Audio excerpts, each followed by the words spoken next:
बात कर लेते हैं बड़ी खबर की। इलेक्शन से जुड़ी हुई बड़ी खबर आपको बता रहे हैं, जहां लोकसभा के पहले चरण का मतदान जारी है। बात कर ली जाए देवभूमि यानी उत्तराखंड की, तो उत्तराखंड की सभी 5 सीटों पर आज मतदान शुरू हो चुका है। बीजेपी प्रत्याशी त्रिवेंद्र रावत ने मतदान किया। त्रिवेंद्र रावत ने अपने परिवार के साथ में अपने मताधिकार का प्रयोग किया है। हरिद्वार से बीजेपी प्रत्याशी त्रिवेंद्र सिंह रावत है, जिन्होंने अपने मताधिकार का प्रयोग किया। तो देखिए, त्रिवेंद्र रावत भी मतदान केंद्र पहुंच चुके हैं और उत्तराखंड में सबसे दिलचस्प मुकाबला इसलिए देखने को मिल रहा है क्योंकि उत्तराखंड वो राज्य जहां पर पहले ही चरण में सभी सीटों पर लोकसभा चुनाव शुरू हो चुके हैं, यानी कि वोटिंग शुरू हो चुकी है। 5 लोकसभा सीट है जहां पर अगर इसके इतिहास की बात कर ली जाए तो देखिए 2014 और 2019 में लगातार भाजपा यहां पर जीतती हुई आई है।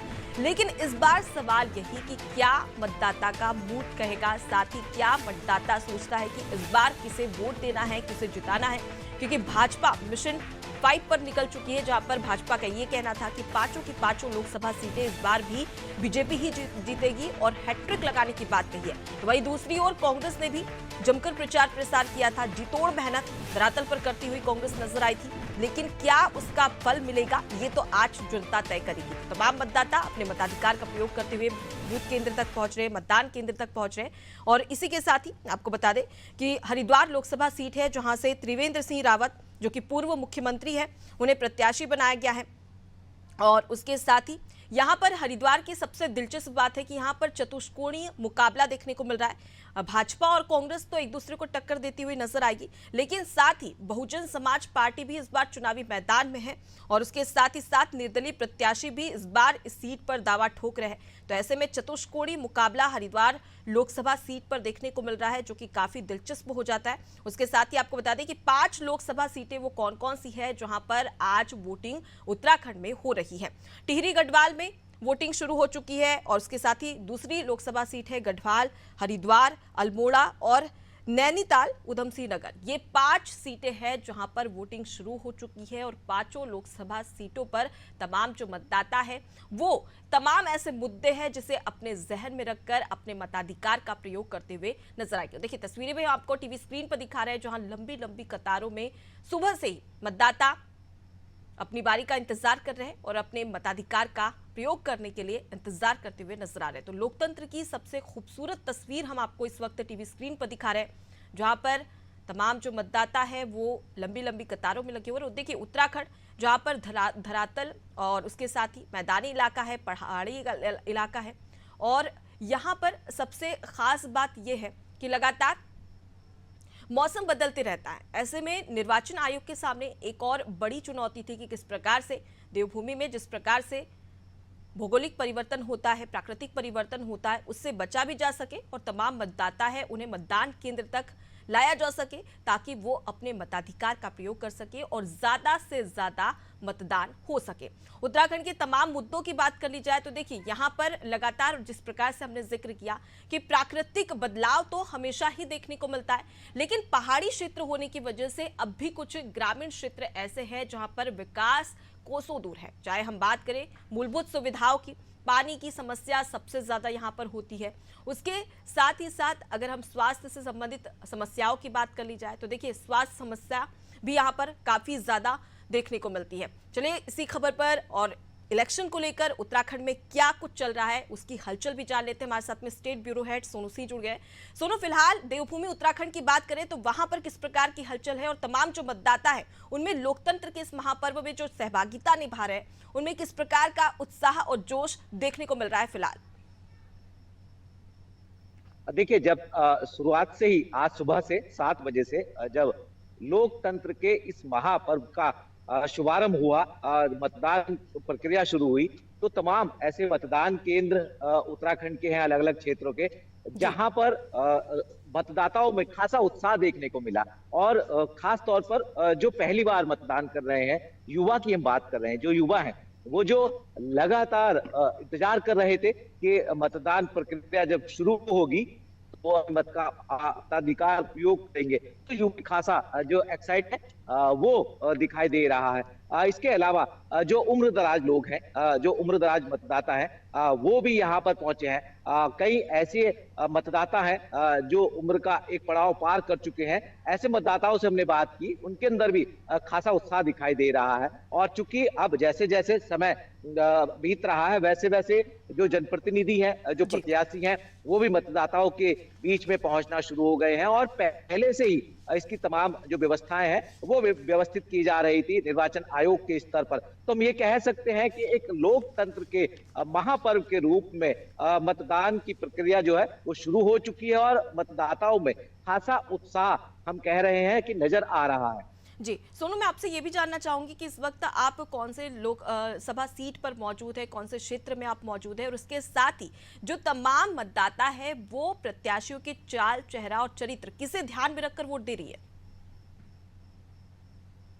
देखिए, बहुत अहम सवाल है, खास तौर से राजनीति के लिहाज से, लोकतंत्र के लिहाज से, क्योंकि जो भी प्रत्याशी है निश्चित तौर पर उसकी स्वच्छ छवि एक अपने आप में बहुत अहम पहलू होता है। इसके जी। अलावा अगर हम दूसरे पहलुओं की बात करें तो क्षेत्रीय संतुलन और उसका जो सामाजिक संगठन में उसकी पैठ कैसी है, और कई बार हम जातीय संतुलन पर भी देखते हैं कि पार्टी अपनी रणनीति के तहत प्रत्याशी को चुनावी मैदान में उतारती है।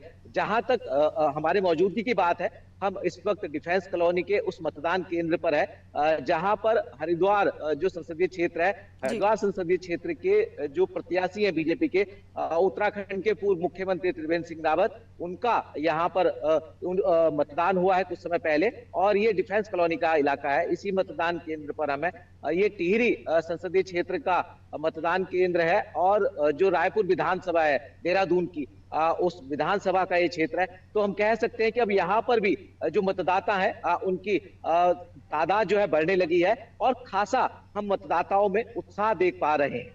जी, फिलहाल अगर सुरक्षा के पुख्ता इंतजामों की बात करें तो निर्वाचन आयोग की ओर से किस प्रकार से इंतजाम किए गए हैं और पुलिस प्रशासन की ओर से सुरक्षा की किस प्रकार के इंतजाम है, और साथ ही साथ जो संवेदनशील केंद्र है, अति संवेदनशील केंद्र है, वहां पर क्या कुछ व्यवस्था है?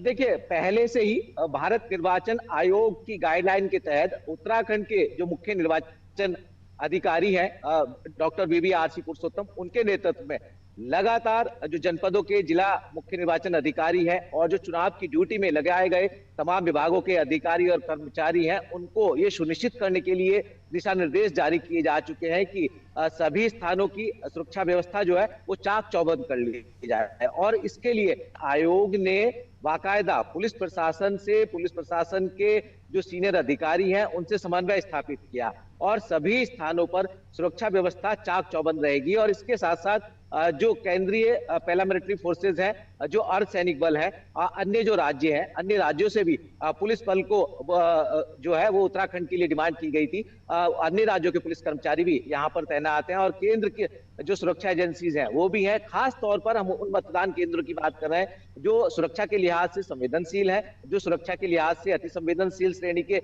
मतदान केंद्र है। चूंकि जो निर्वाचन आयोग है उसकी जो टीम है पूरी की पूरी, जो हजारों की तादाद में कर्मचारी और अधिकारी अन्य विभागों के ड्यूटी पर तैनात किए गए हैं, उनके जो पिछले चुनाव के अनुभव रहे उस आधार पर जहां भी पिछले चुनावों में, चाहे वो विधानसभा के चुनाव रहे हो, चाहे वो लोकसभा के चुनाव रहे हो, इन चुनावों में जब भी कहीं कोई इस तरीके की सूचना आई है तो ऐसे मतदान केंद्रों पर भी विशेष तौर पर निगरानी रखी जा रही है। और कुछ ऐसे मतदान केंद्र हैं जिन मतदान केंद्रों से वेबकास्टिंग के माध्यम से जो निर्वाचन के अधिकारी हैं वो लगातार मॉनिटरिंग कर रहे हैं, फीडबैक भी ले रहे हैं, खास तौर से कैमरों के जरिए। जी सोनू, अगर बात कर ली जाए उत्तराखंड की तो देखिए 5 लोकसभा सीटों पर मतदान शुरू हो चुका है। ऐसे में क्या कोई मतदाता अगर वहां पर हो तो उनसे बातचीत करिए और साथ ही जानने की कोशिश करिए कि वहां पर कौन कौन से ऐसे स्थानीय मुद्दे हैं जिसे जहन में रखकर वो अपना मताधिकार का प्रयोग करेंगे। देखिए, हम मतदाताओं से भी बात करने की कोशिश करेंगे, लेकिन अगर हम मुद्दों की बात करें तो अभी तक जो तमाम मतदाताओं के बीच में हम इस चुनाव के दौरान हमारी अनादि टीवी की टीम जब ग्राउंड जीरो पर हकीकत का जायजा लेने के लिए पहुंची तो दोनों ही मुद्दे खास तौर पर उत्तराखंड में चर्चा का विषय बने रहे। जो स्थानीय मुद्दे हैं, कई ऐसे स्थानीय मुद्दे हैं जिन पर चर्चा हुई, जिनको पार्टियों ने अपना मुद्दा बनाया, चुनावी एजेंडे में शामिल किया, और कुछ ऐसे मुद्दे हैं जो राष्ट्रीय मुद्दे हैं, यानी जो राष्ट्र से जुड़े हुए मुद्दे हैं, उन मुद्दों को भी अपना एक मुख्य एजेंडा बनाया। तो दोनों ही मुद्दों की अपनी एक अहमियत है। खास तौर पर जैसा कि आपने स्वयं इस बात को कहा कि प्रत्याशी है उसकी अपना एक सामाजिक दायरा, उसका अपना व्यवहार, उसकी अपनी एक स्वच्छ छवि, ये कहीं ना कहीं काउंट होती है चुनाव के दौरान। और इसी परिप्रेक्ष्य में हम इसको देख सकते हैं कि जो तमाम जो मुद्दे हैं वो उन मुद्दों को दोनों ही, अगर हम राजनीतिक दलों की बात करें, क्योंकि उत्तराखंड में जो मुख्य मुकाबला है वो बीजेपी और कांग्रेस में है, और ऐसे में जो दोनों बिल्कुल सोनू, दलों लेकिन के जो कुछ प्रत्याशी सीटें हैं ऐसी हैं, वो चाहे दोनों हम हरिद्वार की बात करें या अन्य सीटों की बात करें, तो वहां पर त्रिकोणीय और चतुष्कोणीय मुकाबला भी देखने को मिल रहा है। बहरहाल अगर हम बात करें प्रचार प्रसार की, तो देखिए उत्तराखंड में चाहे प्रधानमंत्री हो या फिर केंद्रीय गृह मंत्री हो, तमाम जो दिग्गज नेता थे भाजपा के, उन्होंने लगातार अपना दमखम दिखाया और जमकर चुनावी प्रचार भी किया। लेकिन वहीं कांग्रेस की बात करें तो देखिए कांग्रेस की स्थिति पहले 2014 और 2018 में 2019 में काफी खस्ताहाल थी। अब 2024 में ये माना जा रहा था कि कहीं ना कहीं यहां पर कांग्रेस अच्छी लीड लेने की कोशिश करेगी, लेकिन वो धुआंधार प्रचार नहीं देखने को मिला अगर हम उसका कंपैरिजन भाजपा से करें। क्योंकि अगर हम दिग्गज नेताओं की बात करें कांग्रेस में, तो केवल प्रियंका गांधी ने ही यहां पर प्रचार प्रसार किया था, लेकिन वहीं पर अगर कंपैरिजन में भाजपा को उतारा जाए तो तमाम जो केंद्रीय नेतृत्व था वो लगातार धुआंधार प्रचार करता हुआ भी उत्तराखंड में नजर आया था। तो क्या इसका थोड़ा बहुत असर कहीं ना कहीं उत्तराखंड की लोकसभा सीटों पर वोटिंग पर पड़ता हुआ नजर आ सकता है? देखिए बिल्कुल, चूंकि जिस तरह से उत्तराखंड में कांग्रेस के नेताओं ने प्रचार किया है, और जिस तरह से उत्तराखंड में बीजेपी के नेताओं ने खास तौर से स्टार प्रचारकों ने जो प्रचार किया है, निश्चित तौर पर इसका जो फर्क है वो उत्तराखंड के जो मतदाता हैं उस पर पड़ा है, और उत्तराखंड का जो मतदान का प्रतिशत है इस पर पड़ता हुआ दिखाई दे रहा है। चूंकि लगातार दोनों ही पार्टी के नेता इस बात को पुरजोर तरीके से बयां कर रहे थे कि जो उनके तमाम स्टार प्रचारक हैं वो यहाँ चुनावी प्रचार करते हुए नजर आएंगे। अगर हम तुलनात्मक दृष्टि से देखें तो कांग्रेस के, अगर हम उत्तराखंड की बात करें तो कांग्रेस के सिर्फ 2 ही ऐसे स्टार प्रचारक हैं जो चुनाव के दौरान चुनाव प्रचार करते हुए नजर आए। जबकि हम बीजेपी की अगर बात करें तो बीजेपी के हरिद्वार से सचिन तिवारी जुड़ गए, उनका रुख कर लेते, वहां पर हालचाल जान लेते कि वहां पर मतदाता किस प्रकार से अपने मताधिकार का प्रयोग करते हुए नजर आ रहे हैं। सचिन, फिलहाल आप वहां कौन से मतदान केंद्र पर मौजूद है और मतदाताओं की कितनी भीड़, कितनी संख्या वहां पर देखने को मिल रही है, और कौन कौन सी बातों का जहन में ध्यान रखकर मतदाता अपने मताधिकार का प्रयोग कर रहे हैं? जी अनुपमा, मैं इस समय पर ज्वालापुर का मतदान केंद्र है, यहाँ पर तहसील में लगा हुआ है, वहां पर हूँ। और यहाँ पर सुबह से ही जो है मतदाता अपना मत प्रयोग करने के लिए घर से निकल रहे हैं। और जैसा कि हमारे पीछे भी देख रहे हैं आप, बहुत सारे लोग हैं जो कि वोट डाल के आ रहे हैं, कई लोग हैं जो कि वोट डालने जा रहे हैं। तो सुबह से ही, क्योंकि दोपहर में भीड़, धूप ज्यादा होने की आसार है, इस वजह से लोग सुबह सुबह जल्दी से जल्दी मतदान अपना देने का जो कोशिश कर रहे हैं। और अगर बात की जाए यहाँ पर पार्टियों की, तो कांग्रेस और बीजेपी दोनों ही पार्टियां प्रमुख रूप पर इनके उम्मीदवार दोनों की पार्टियों के हैं। और जो तीसरी पार्टी की बात की जाए तो यहाँ पर पार्टी तो नहीं, लेकिन निर्दलीय उम्मीदवार जो उमेश कुमार है, उन्होंने अच्छा प्रचार किया यहाँ पर। जबकि कांग्रेस की बात की जाए तो कांग्रेस अपने प्रचार में कहीं थोड़ा बहुत वो उनका जो ढीलापन रवैया था वो नजर आया यहाँ पर। बीजेपी का प्रचार अच्छा हुआ। और यहाँ पर जो लोग हैं, बहुत सारे मतदाता हैं हमारे साथ, मैं उनसे ही बात करता हूँ। मैम, आप मत डालने आई हैं, क्या कहेंगी, क्या मुद्दे आपके जेहन में थे यहाँ पे मत डालने के लिए? हमारे मुद्दे यही थे कि मोदी जी को डाले तो सारे मोदी जी को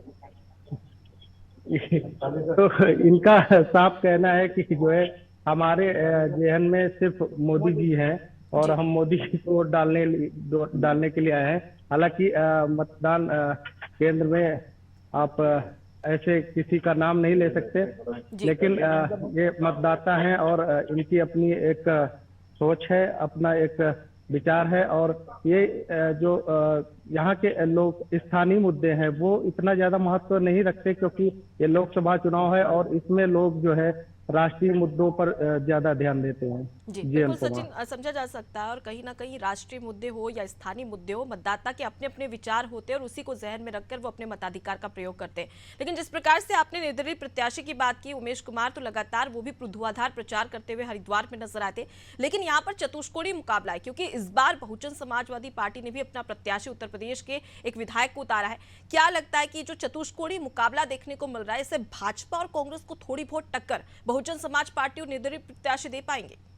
देखिए अनुपमा, बहुजन समाज पार्टी की बात की जाए तो इनके हर एक जो लोकसभा क्षेत्र है वहां पर अपना एक कैडर वोट होता है जी। और इनका एक लगभग फिक्स कैडर वोट होता है। वैसे लोकसभा हरिद्वार की बात की जाए तो हरिद्वार लोकसभा में भी बहुजन समाज पार्टी का कैडर वोट है, काफी वोट है। लेकिन अगर मुकाबले की बात की जाए तो मुकाबला जो प्रमुख रूप से है वो यहाँ पर भाजपा और कांग्रेस के बीच ही देखने को मिल रहा है। जी बिल्कुल, तो जी। समझा जा सकता है कि इस प्रकार से यहाँ पर कड़ा मुकाबला देखने को मिल रहा है, लेकिन फिलहाल जो मतदाता है वो लगातार बढ़ चढ़कर इस लोकतंत्र के महापर्व में भाग लेते हुए भी नजर आ रहे हैं। लौटूंगी आपके पास में सचिन, सोनू हमारे साथ में लगातार जुड़े हुए हैं, उनका रुख कर लेते हैं। सोनू, अगर तमाम मतदाताओं की बात करें तो देखिए उत्तराखंड में इस बार भाजपा ने हैट्रिक लगाने की बात कर दी है, लेकिन तमाम जो मतदाता है वो क्या सोचते हैं, उनके क्या विचार है कि इस बार क्या उनका मूड बदलेगा या फिर एक बार फिर से जो भाजपा दावा कर रही है उसी पर वो भी दाव लगाते नजर आएंगे? लेकिन अभी हमने कई मतदाताओं से बातचीत की है और उनका साफ तौर पर यह कहना है कि जो विकास के एजेंडा है उसको ध्यान में रख करके वो मतदान का अपना मताधिकार का उपयोग कर रहे हैं। और ऐसे में आप समझ सकते हैं कि उत्तराखंड के युवाओं से जब हमने बात की तो उनका साफ तौर पर यही कहना है कि जो विकास है उसको विकास की उम्मीद लेकर के वो मतदान करने आए हैं। साफ इससे समझा जा सकता है कि युवाओं का इशारा जो है वो किस ओर है और विकास की उम्मीद को लेकर के अगर युवा उत्तराखंड का मतदान करने के लिए मतदान केंद्र पर पहुंच रहा है तो इसको आसानी से समझा जा सकता है। लिहाजा किसी भी वर्ग के जो मतदाता हैं, चाहे वो उम्रदराज मतदाता, चाहे वो युवा मतदाता है या अन्य जो मतदाता हैं, वो सबके सब उत्साहित नजर आ रहे हैं और अपनी एक तो निश्चित तौर पर हम ये कह रहे हैं कि यहाँ मतदान करने के लिए पहुंच रहे हैं, वो अपने पहले से डिसाइड कर चुके हैं कि उनको मतदान आखिर किस आधार पर करना है। जी बिल्कुल, और जिस प्रकार से प्रचार किया जा रहा है तो उसका असर भी थोड़ा बहुत यहाँ पर मतदाताओं पर देखने को भी मिल सकता है। लेकिन फिलहाल अगर बात करें सोनू, तो देखिए 10 साल से लगातार 2 बार चुनाव हुए तो उसमें बीजेपी जीतती हुई नजर आ रही है। अब तीसरी बार यहाँ पर 2024 के लोकसभा चुनाव में हैट्रिक लगाने की बात कर रही है, लेकिन मुद्दे जस के तस है। अब भी वही मुद्दे हैं जो कि 10 साल पहले वो मुद्दे गूंजते थे, चाहे हम पार्किंग व्यवस्थाओं की बात करें नगरीय क्षेत्र में, अग्निपथ योजना। इस बार कांग्रेस ने इस मुद्दे को लगातार यहाँ पर उठाने की कोशिश की है और उसके साथ ही अगर हम उत्तराखंड में राजनीतिक इतिहास की बात करें तो वो भी देख लिया जाए तो कहीं ना कहीं अब भी विकास के मुद्दे ऐसे कई क्षेत्र हैं जहां पर कोसों दूर नजर आते हैं। तो क्या इस बार भी ये मुद्दे हावी होते हुए नजर आ सकते हैं? देखिए, अगर हम मुद्दों की बात करें, आपने कांग्रेस का जिक्र किया। कांग्रेस ने दोनों ही मुद्दों को पुरजोर तरीके से उठाने की कोशिशें की हैं। खास तौर पर उत्तराखंड में अंकिता भंडारी हत्याकांड को लेकर के जो कांग्रेस के नेता हैं वो काफी मुखर हुए। इसके साथ साथ जो महंगाई है, भ्रष्टाचार है, बेरोजगारी है और जो खास तौर से जो नकल से संबंधित जो मामला है, इनको आधार बनाया, इनको एक मुद्दा बनाया कांग्रेस ने। और इसके साथ साथ अग्निवीर योजना को एक राष्ट्रीय स्तर पर अपना मुद्दा बनाया। ये तमाम मुद्दे जो हैं वो कांग्रेस के लिहाज से कांग्रेस के तमाम नेताओं ने, कांग्रेस के तमाम जो प्रत्याशी है उन्होंने चुनाव के दौरान उठाया।